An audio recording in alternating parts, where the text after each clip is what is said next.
Большой удачи. Какие ожидания от игры вообще? Ожидание, что большой праздник футбола. Той мен той бола берсин.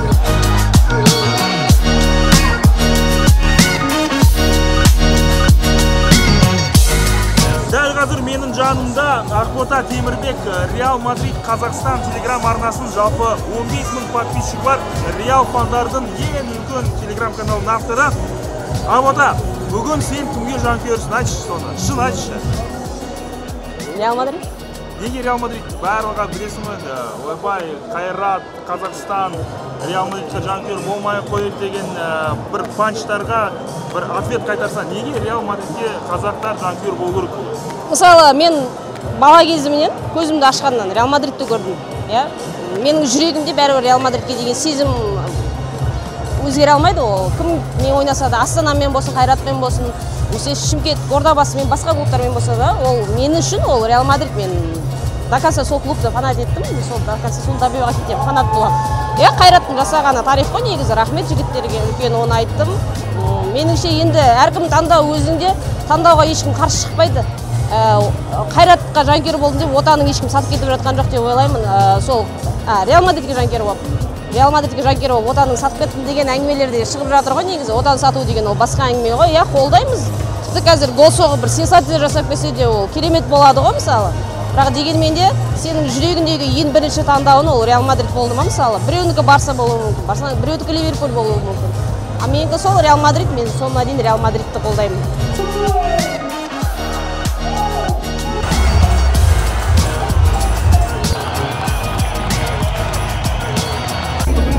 Орталық алаңға ең алдымен Тибо Куртуа және Лурин үшінші қақпашыны кім таниды жазып кетіңдер комментарийге. Екеуін ғана танимын, үшіншісін танымаймын. Солар бірінші болып шықты. Қазір енді басқа да ойыншылар күтеміз.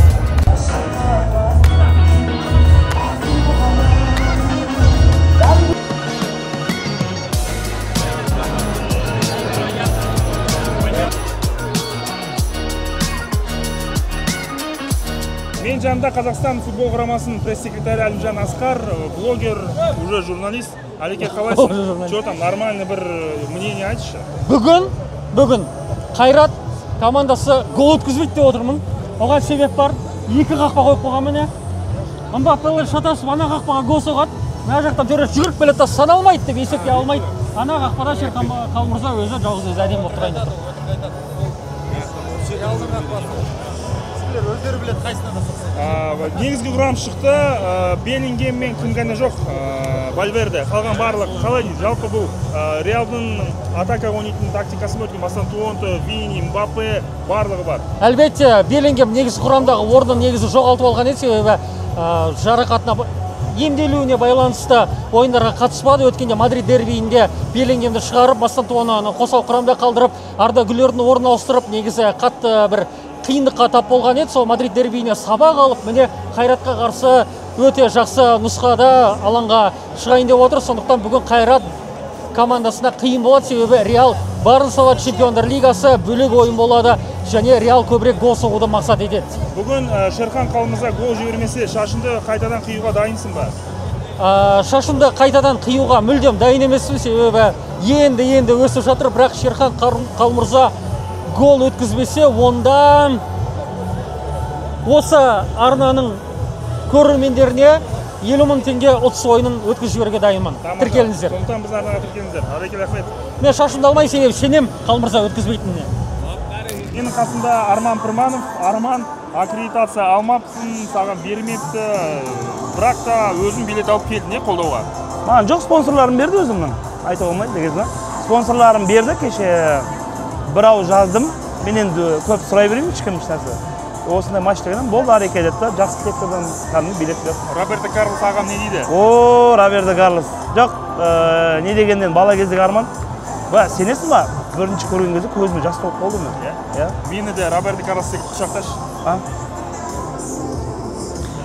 Ойынға деген болжамы қандай жалпы? Енді Реал ғой, ұтады. Енді ой сағат ұтылмайды. Мен саған неге айтайын, өткен Анарбек жас болып тұр. Егерде даже Селтикте Анарбек тұрғанда, кім вообще жоқ, жас бала тұрды ғой, Қалмырза тұрды. Анарбек тұрғанда, может быть, не чалып кететін еді. Олар бір тепті, екі тепті, шөшіп айналдырып көрді, қайтарған түсінді да, мынаған айналдырып деуге болады. И голдардың бәрі шықты ғой, түсінің ғой. А опыт болғанда ол сәл уже тәжірибесі болғанда ол секірмей бүй шақстап, бұйықтарды ұстауға болады. А ол түсінді да, содан кейін осында енді тағы да қиын болады. Именно қақпашы жағынан қиын болады. Көреміз енді. Міне не бар дегенсің ма? Дәл қазір менің жанымда футзал қауымдастығының президенті Нұрсұлтан Құрман. Нұрс, қош келдің. Саған билетті Қайрат Боранбаевтың өзі берген рас па? Біреу берді ғой, жалпы. Қалай жалпы ойынның ожиданиясы қандай жалпы? Дастан гол салса мен үшін үлкен жетістік деп ойлаймын. Соны күтіп жүрмін. Дастанның ЛЧ-да гол салғаны. Ойын енді Қайратқа жанкүйеріміз ғой, түсінікті. Бірақ шынайы былай салқынқандықпен қарайтын болса қиын болады. Бірақ посткеңестік елдерге келген кезде Реал Мадрид үнемі бір ұпай жоғалтып жатады. Ол да бір фактор бар. Бірақ бірінші Дастан гол соқса, мен үшін бір меже бағындырылды деп ойлаймын. Ойын есебі қандай болады деп ойлайсың? 1-1 болса мен қуанамын. Рахмет. 1-1. Стартовый состав Реала, удивлен ли я или нет? Удивлен то, что нету Беллингема только, единственное. И один инсайдер какой-то писал то, что Мбаппе не будет в стартовом составе. Мбаппе выходит в старте, от этого выиграл весь стадион, потому что мы должны были увидеть в старте Мбаппе. Камон.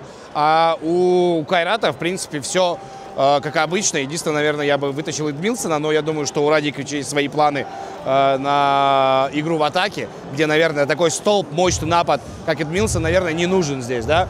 Скорее всего, не скорее всего, а Кайрат будет играть на контрах, а там, видимо, нужны только быстрые игроки и не нужен столб.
Дастан Сатпаев 68 минутта пенальтиден гол соғуы мүмкін, алайда VAR бөлмесіндегі төрешілер не деп айтады екен, негізі маған Валерий Громыко кішігірім ақын бұлаған сияқты айбаланда.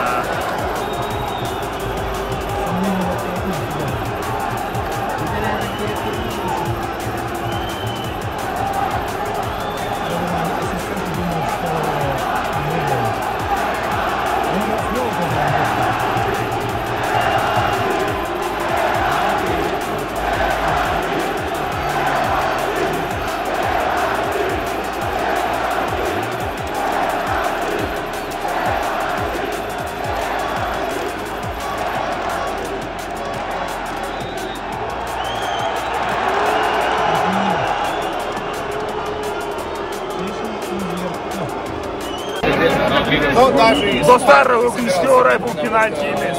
Бірақ, мүмкіндік бар. Бұл белгі. Реалды да ұтуға болады. Реалға да гол соғуға болады. Ендеше кетті Қайрат алға. 53 минутта өте қауіпті айыпдобы Дастан Сатпаев немесе Валерий Громыко. Кім тебедеген? Менше Валерий Громыко. А жоқ, Дастан Сатпаев. Әлде Валерий Громыко.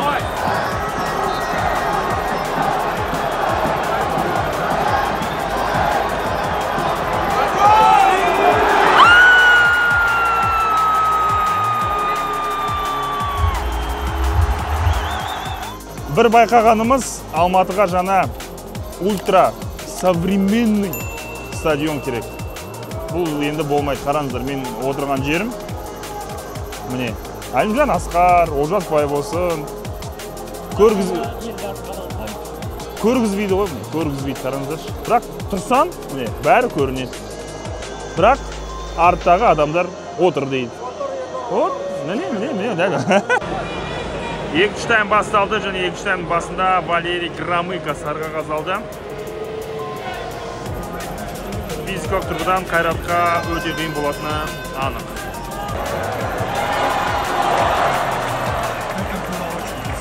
Ойыншыны алмастырды, Валерий Громыко алаңда қалатын сияқты сүйісуге аррат кетті.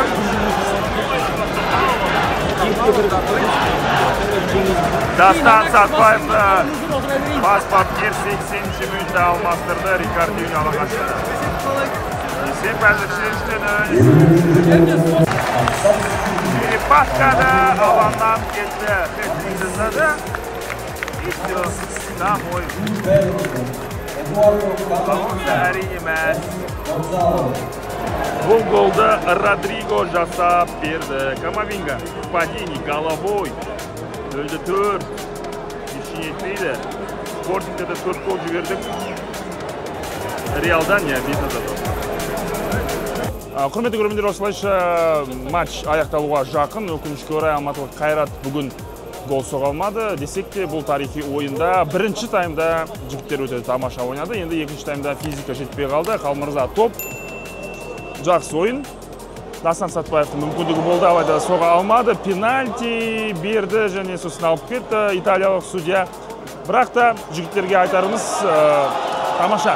Мүмкіндік әлі болады. Чемпиондар лигасында әлі де ұпай алуымызға болады. Сенейік. Қайрат алға, Реал рахмет.